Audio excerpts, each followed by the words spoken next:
reading for 2019. Happy New Year. I know I'm a bit late, but I believe in being fashionably late. Everyone else has put out their readings, and so this is something to keep you going, right? Now, let's see what messages we can provide for you today. Okay, what kind of guidance do we have for Aries this fine morning or afternoon or night, whenever you're watching this, right? Okay, Aries, here we go. I'm just gonna cut the deck. I'll cut the deck for you. My lovely Aries. I love Aries. My kids are Aries. Okay.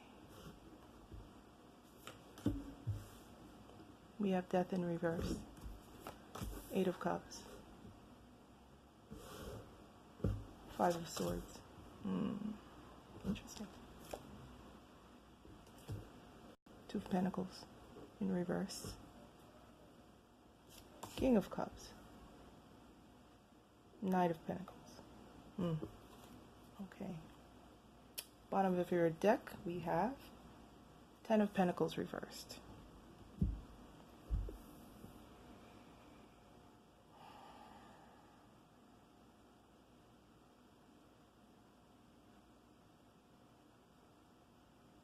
Okay, Aries, there is something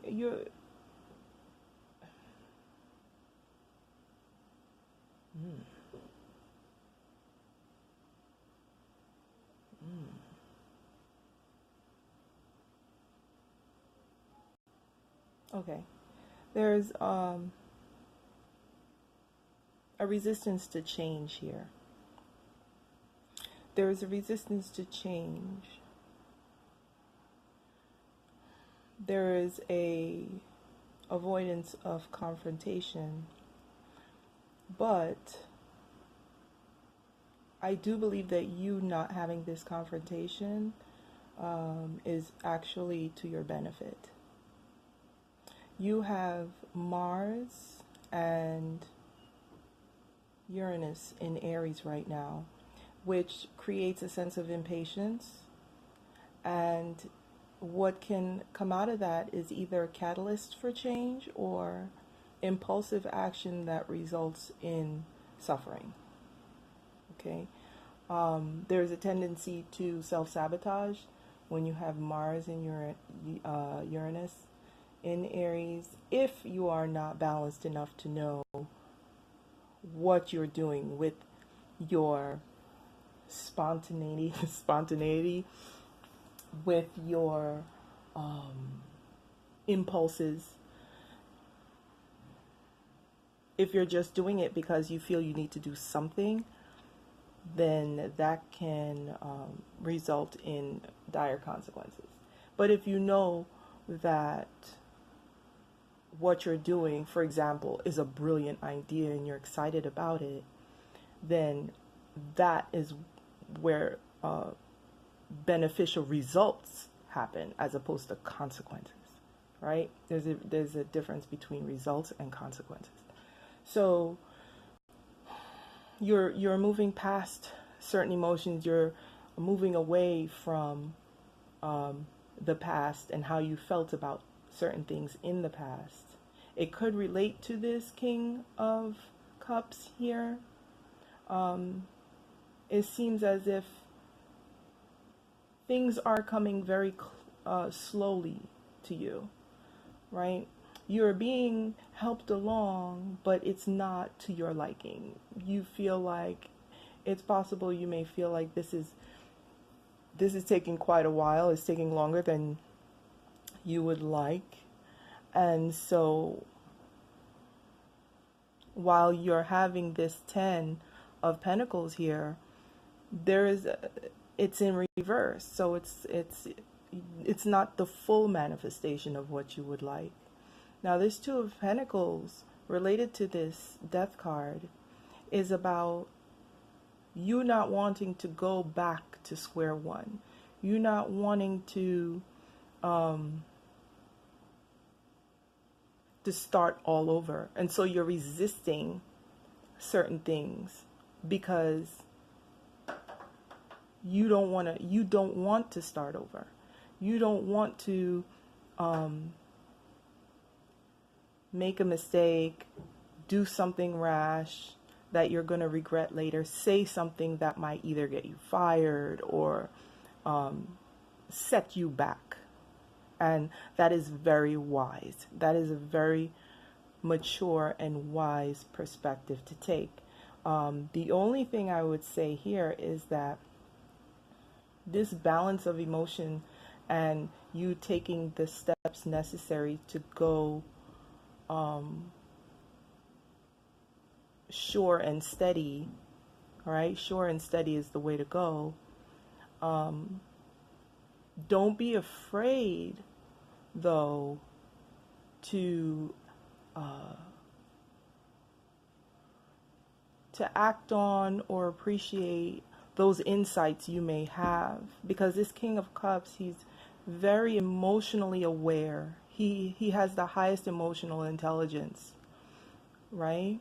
And he understands the value of his emotions and what they bring to his prosperity, but he doesn't let them control him. He understands that excitement and enthusiasm, because we have Jupiter and Sagittarius right now, that brings excitement and enthusiasm and full steam ahead, right? You don't have to be scared of being excited about something. You don't have to worry about this Two of Pentacles, because there's always a way back on track. You have an internal guidance system. Trust it, and don't allow, you don't need to allow fear to influence you. Although I don't really see fear here. I see you moving away from feelings you've had in the past. It could be that you're moving away from that fear. You're moving away from maybe negative feelings that things aren't going to go your way unless you do something. And maybe you're seeing the value in a slow and steady progress, right? Of doing things properly. The Knight of Pentacles, he understands things need to be done properly. This is Capricorn season right now. And this is about doing things properly, right? Measuring twice and cutting once. Now, don't resist that.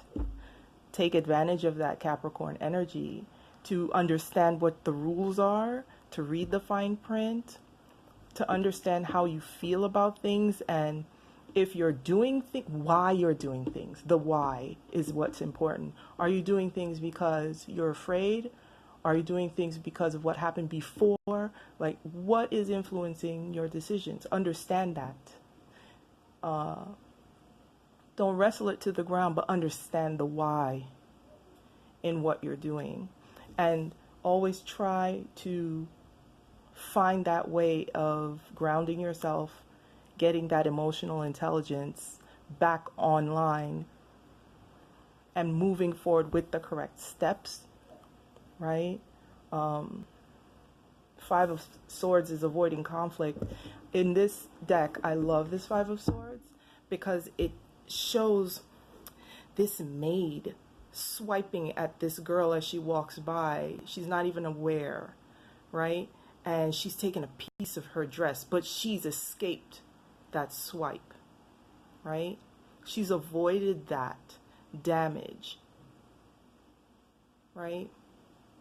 And that's important here. That's important.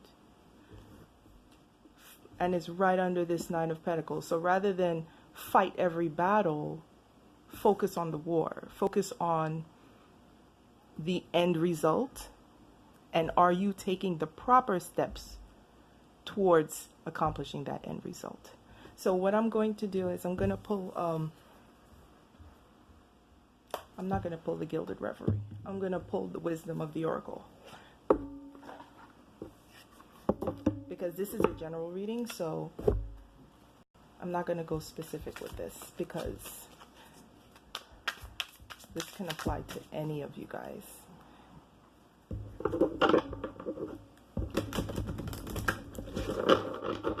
Slow and steady here. This could be anything. I mean, there's nothing here that would signify just relationships. This has everything to do with you, Aries, and not anyone else, which is good, because even though we live in a world with billions of people, it always comes down to the individual and the choices they make for themselves. And that influences the collective, but it starts with the individual. So, like that drop in the bucket, you know, rippling effect and all that good stuff. You're almost there. You have that Ten of Pentacles in reverse. You just possibly, it's like you can't see it. Or maybe you have made some moves that have resulted in something you're not happy with, right? So I'm going to pull these two. Okay. So we have Treasure Island and Fork in the Road in reverse. So this is great. In reverse, we're going to read you the protection messages. So we have Treasure Island. It's a beautiful card. He's carrying his wealth on his back and moving with it. And this is Fork in the Road. And this is about choices, right? Choices and their consequences. Interesting. Very appropriate. So let's see here. First card is 9. That's my favorite number. And 13. Interesting. A lot of cultures consider 13 lucky. So let's see. 9. Okay. Treasure Island is about the law of attraction, bringing dreams into fruition. The result of positive thinking made manifest. Abundance appearing as if from nowhere. Financial gains and the sharing of good fortune. So Aries, how you think and what you project out into the world is going to be very important. It's good to pursue your dreams, your goals, your wishes with a very light approach. Enthusiasm, yes, but not needing to wrestle it to the ground, but allowing the universe and your own intuition to guide you softly to the next step when you have come to a point where you don't know where to go. So here's the protection message. Poverty consciousness and the sense of not enough cast a shadow on your path. These ideas and core beliefs come with a high cost. Do you really want to proclaim yourself a victim of disappointment and failed expectations? Are you avoiding success because you will grow so tall that others will want to cut you down? Or is it possible that you're caught in a fear that you will lose what you have acquired? That's that Two of Pentacles. So you hold on so tight that you miss the opportunities to expand. Exactly. It's not allowing yourself to grow. The Death card is about growth. It's about rebirth. It's about allowing things to change, to evolve, to expand. And in reverse, it's saying you're resisting that. And this is about either money or success, right? You have Two of Pentacles here, and then you have the Knight of Pentacles and the 10 in reverse. So you are at the precipice of manifesting what you want, but your beliefs are holding you back. You are challenged to change the way you see the world and move from a perception of limitations to a perception of abundance, right? Take a risk, for you have nothing to lose except your confinement in a prison of your own making. Open the door and find abundance waiting for you to claim it. This Eight of Cups is about shutting yourself off from the outside world and coming to a point where you're ready to move from that gilded cage, to move from that protection. It's not just about, it's not about letting feelings go. No, it's beyond that. It's about letting those regrets go. It's about letting this idea that you have to protect yourself and not make the same mistake. It's moving beyond that and being ready to now go on another journey, to move past the regrets of the past, right? And move forward, which is what Aries are known for. That's what you guys are here to teach everybody else. It kind of goes against your nature not to be this way. And it has to be uncomfortable. It has to be kind of like confining and painful, and, you know, like when you're wearing an itchy sweater and you gotta take it off. It's like, whoa. Okay, so the next card is the 13th card of this deck. Fork in the road. Essential meanings. Time to make a decision, considering the consequences as you prepare to act. Owning up to your obligation to make a necessary choice. Beautiful. Okay, this again came in reverse. So here's a protection message. Indecision is extremely frustrating. Here we go, itchy sweater, and will lead to anxiety, loss, and confusion. At this juncture, you can't remain in place without losing your way altogether. Avoid the tendency to let others choose for you, which amounts to a subtle refusal to take responsibility. This King of Cups does not allow anyone to make decisions for him. He is his own master, right? He sits in solitude. He figures out how he feels about things, if things are worth his time, effort, resources. And if they are, he takes the necessary steps. And if they aren't, he just doesn't. Don't give your power away, not even to this oracle. By not making a choice, you are making a choice for which you must be accountable. If that choice leads to undesirable circumstances, take heart. Spirit never tires of giving you second chances. You can always start again once you've learned the valuable lesson. Absolutely. Don't let the fear of making a mistake, quote unquote, because there are no mistakes. You'll always be led back on track, right? And you'll be better than you were when you went off track, because now you would have learned something more, something that will prepare you for the next bump, right? And you'll get even further along in your journey than you would have if you didn't hit that bump. Honestly, you never know. This bump might skyrocket you to where you want to go because you've had this experience, because it's taught you so much and it's allowed you to learn a lot about yourself, right? This message was a little bit dire. I felt the heaviness of it, the idea of consequences, and, you know, it's not that serious. I know it seems serious because it's something we want and we feel the intensity of that desire. But the card is the fork in the road, and you have an internal GPS that will recalibrate, that will get you back to where you need to be. And that is the silver lining in everything. You're never alone. You are never left a babe in the woods. You will always get that guidance. So go forth and conquer, Aries. Take care. See you next month.